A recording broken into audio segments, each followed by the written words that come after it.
Health tips YouTube channel එකට අද වීඩියෝවෙන් කතා කරන්නේ මේ පුරුෂ ලිංගයේ ප්‍රමාණය හා ලිංගික සැපයට මේව බලපානවද කියන ගැන. ගොඩක් දෙනෙක් අහන ප්‍රශ්නයක් තමයි මේ පුරුෂ ලිංගයේ ප්‍රමාණයත් ලිංගික සැපත් අතර සම්බන්ධයක් තියෙනවද කියලා. ඉතින් මේ පිළිබඳ විවිධ මත සමාජයේ පැවතුනත් මේ ප්‍රමාණය ලිංගික තෘප්තියට හා සැපට ඍජුවම බලපාන්නේ නැහැ. ඉතින් මේ සඳහා බලපාන දේවල් තමයි යෝනි මාර්ගයේ ස්වභාවය හා සංවේදීතාව.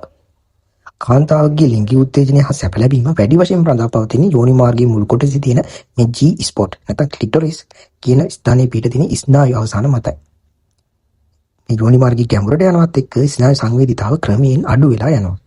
ඒ වගේම ප්‍රත්‍යක්ෂතාව මේ ඉලාස්ටිසිටි එක මාංශපේශි පද්ධතිය ඒ ඕනෑම ප්‍රමාණයක ශරීරයකට ගැළපෙන ලෙස සංකෝචනය වීම හා ප්‍රසාරණය වීමට සමත් වෙනවා. එම නිසා කුඩා වීම වැඩි වීම මේ සඳහා බලපෑමක් ඇති කරන්නේ නැහැ.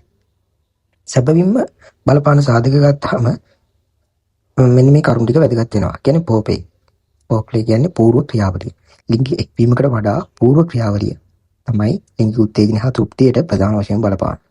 වගේම සහකරුව සහකාරිය අතර තියෙන මනෝවිද්‍යාත්මක බැඳීම. ඒ වගේම ටෙක්නික් හා පොසිෂන් කියන්නේ නිවැරදි ඉරියව් භාවිතය ඒවා වැදගත් වෙනවා. සාමාන්‍යයෙන් ප්‍රමාණය ගැන බොහෝ පිළිමින් අනවශ්‍ය බියක් ඇති කර